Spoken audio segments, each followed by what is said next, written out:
Бид яг одоо студид өлөөдлөх хөрөнгөний зах зээлийн тухай эхлэл Vision Development компани гүйцэтгэх захирал Цогт хоёртай ярилцах гэж байна.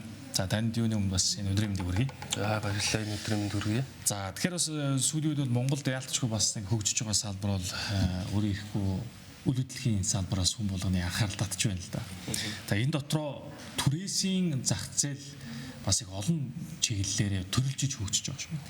Тэгэхээр ер нь яагаад үйл хөдлөлийн салбарт хүмүүс хөрөнгө оруулалт хийх юм чухал.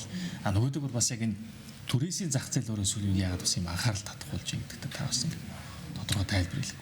За юуны өмнө одоо яг энэ үйл хөдлөх хөрөнгөний зах зээл яагаад сүүлийн 20 жилд хамгийн доктортой өндөр өгөөжтэй эрсдэл багтаа байсан бэ гэдгээс нь тайлбарлах нь зөв бах. За Монгол орны үед бол инфляци одоо өндөр одоо байнгын өндөр инфляцтай байдаг орн. Тэр утгаараа бол одоо төгрөгийн хадгаламж, за хувьцаа, эсвэл бол гадаад валют хадгалах янз бүрийн ингээ хөрөнгө оруулалтын бүтээгдэхүүнүүд байсан. Тэнгүүт одоо жишээлбэл хадгаламж гэх юм бол инфляциас бага зэрэг давалттай. Хувьцаа гэх юм бол мэдээж мэрэгжлийн маш өндөр судалгаа шинжилгээ, авиас мэдрэмж, аз шаардлагатай.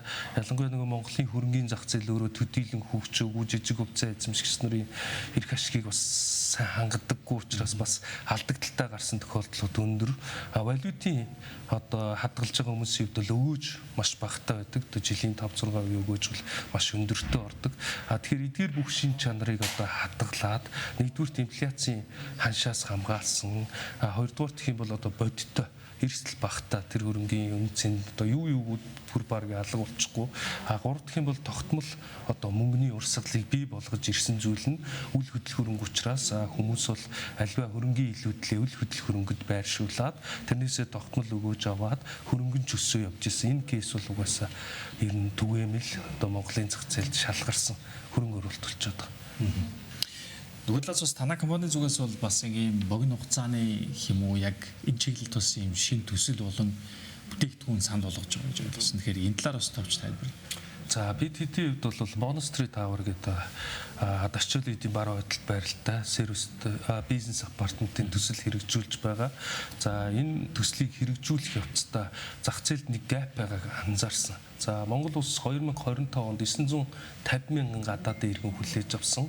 За энэний 400 гаруй мянган жуулчид, за тэгээ экспатууд, дамжин өнгөрсөн гэх мэт ингээ янз бүрийн хүмүүс байна. Гэтэл яг өнөөдөр Airbnb-гээд олон улсын одоо түрээсийн гол одоо аппликейшн байгаа. Энэ дээр бол нэг нийт бүртгэлтэй байгаа.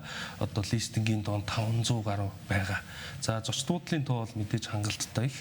Яг юуг анзаарсан бэ гэхээр одоо энэ гадаадын экспатууд болон одоо жуулчд Улаанбаатар хотод байрлах хугацаанд зочд буудлаас илүү тухтай гэртээ байгаа мэдрэмжтэй аяж бүрэн тавилгатай тийм түрээсийн орон сууц одоо хайгаад үзэхээр төдийлөн бас тийм сэтгэл төрхүйц орон сууцны тийм яг төрөлцсөн төсөл байхгүй гацсан. За нөгөө талдаа зах зээлийн яг тооцоол хараад үзэхээр за орон сууцны зах зээл дээр бол нэг дундаж 4 сая 500 орчим мянга байхад түрээсийн дундаж 35 мянга. За энийг ингээ бодохоор орон сууцны одоо түрээсийн өгөөж гэж ярив худалдуулан түрээсийн үний харьцаагаар өгөөж гарангуут нэг 10 орчим хувьтай. За опсын зах зээл дээр бол дундаж опс 6 сая 200 байхад нэг түрээсийн үн 58 мянга байлаа гэхэд нэг 11 орчим үнэтэй хувьтай. Үйлчлэгээний зах зээл үйлчлэгээний талбай түрээсийн үн хит өндөр боловч нөгөө талдаа худалдахуун нь бас өндөр. Одоо зах зээлийн дундаж 9 сая 200 мянга. Тэгээд эргээд 70 хэдэн мянгаар түрээсэлчгээр бүр 10-аас олон жилд одоо хөрөнгө оруулалтаа нөхөх хэмжээний болчихж байгаа. Олон улсын жишгээр бол 84 сая сар буюу 7 жил дотроо хөрөнгө оруулалтаа нөхчихвэл энийг маш сайн үйл хөдлөх хөрөнгөний хөрөнгө оруулалт гэж үздэг.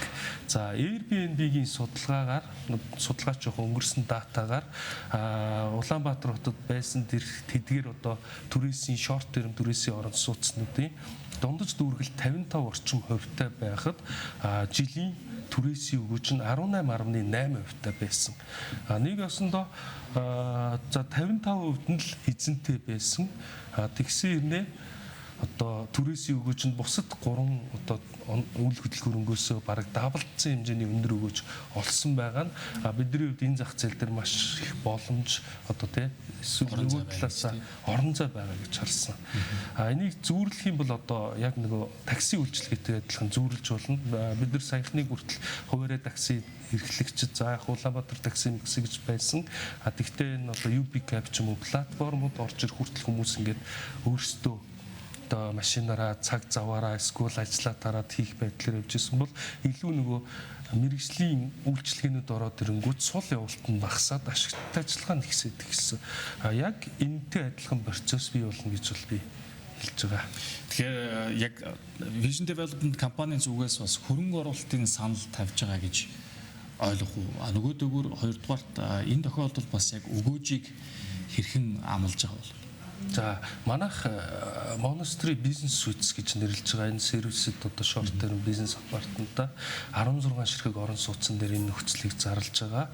За өнөөдөр бол бид нар 100% одоо бүх иж бүрэн тогтчлолттой 100% төлөлтийн үнэ 6,900 мянгаар зарлж байгаа.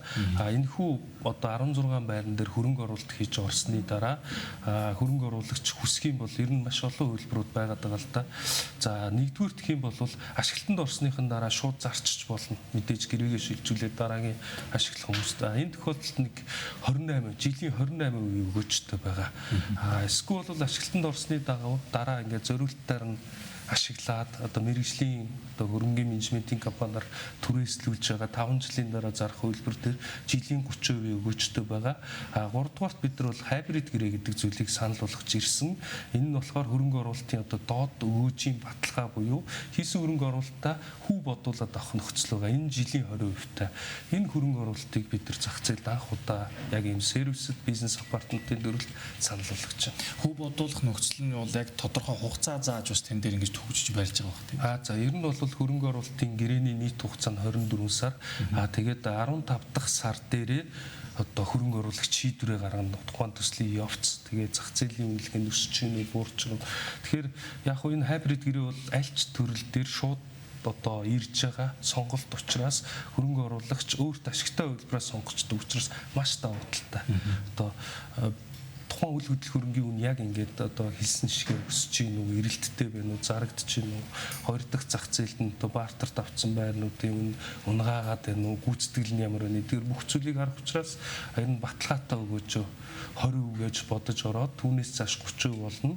Ирээдүйд бас маш сайн өрсөлдөх чадвартай үйл хөдлөх хөрөнгийн төсөл эзэмшнэ гэдгээр оруулах илүү зүгээр. Тэгэхээр таны өгсөн мэдээлэлээс харахад бас ер нь энэ маань өөрөө тийм лимитэд буюу бас хязгаартай цөөхөн тоогоор санал болгож байгаа гэж ойлголоо. Тэгэхээр энэ маань бас хугацааны ер нь тодорхой хугацаа заасан байгаа. Энэ санал нь өөрөө хэдийг хүртэл хүчинтэй байгаа ч гэдэг юм. За бид хэд бол одоогоор энэ төрлийн бүтээгдэхүүн за ялангуяа REIT гэж ярьдаг Монголд мэрэгжлийн үйл хөдлөх хөрөнгийн хөрөнгө оруулалт төдийлөн хөгжөөгүй учраас өнөөдөр цагаан сар өнгөрөөд 3 сар гартал бид нар бол тодорхой ингээд одоо зах зээл таниулах процессыг явуулж хагаад нэгдсэн байдлаар ивент өдрлөг хийгээд 3 сарын ихээр тухайн 16 байрыг урамшуултаагаар одоо борлуулах юм.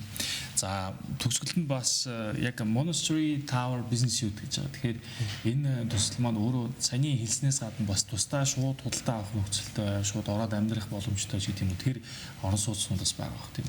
Тэрний бас онцлог давуу талыг тайлбарлаж байна. За ер нь бас миний яриагүй үнцгийг гаргачлаа. Ер нь Monastery Business Suite төсөл нь өөрөө бас олон ашиглалттай байж болохоор байгаа. Тухайн хүн шууд амьдрахаар байж болно. Эсвэл аж ахуйн нэгжүүд маш их экспатууд авчирч ажилуулдаг бол одоо сул цагт нь түрээсийн орлого олцоод яг нөгөө ажилчид гадаадын ажилчдаа байлгаад байж болно. Эсвэл жижиг хэмжээний бизнесүүд опслоод байж болно. Ингээд бизнес суйцийн хувьд бол ийм хэсэг байгаа. Тэрнээс гадна манай үндсэн төсөл бол өөрөө ер нь бол 2-4 өрөө. За одоо хамгийн бага нь 58 метр квадрат үлдсэн байгаа. 58-аас 100 хичнээн хайлын орон сууц. Нийт ер нь төслийн за энийг оролцуулах юм бол 300 гаруй хайлаа. 2 блок орон сууцны төсөл. Маань яг эцсийн байдлаар бүрэн ашиглалтанд орох хугацааг нь хэдийгээр гэж та хөтөлөвсөн. За дараа жилийн өвлөхөд ашиглалтанд оруулах хуваарьтай ажиллаж байгаа. Тэгэхээр үндсэндээ бол яг жилийн хугацаа л за одоо ч нөгөө хавар болж байгаа дараа жилийн өвлөхээр энэ жил 2 жил арай өрөхгүй хугацаанд ашиглалтанд оруулах. За баярлалаа. За баярлалаа. Хүсье.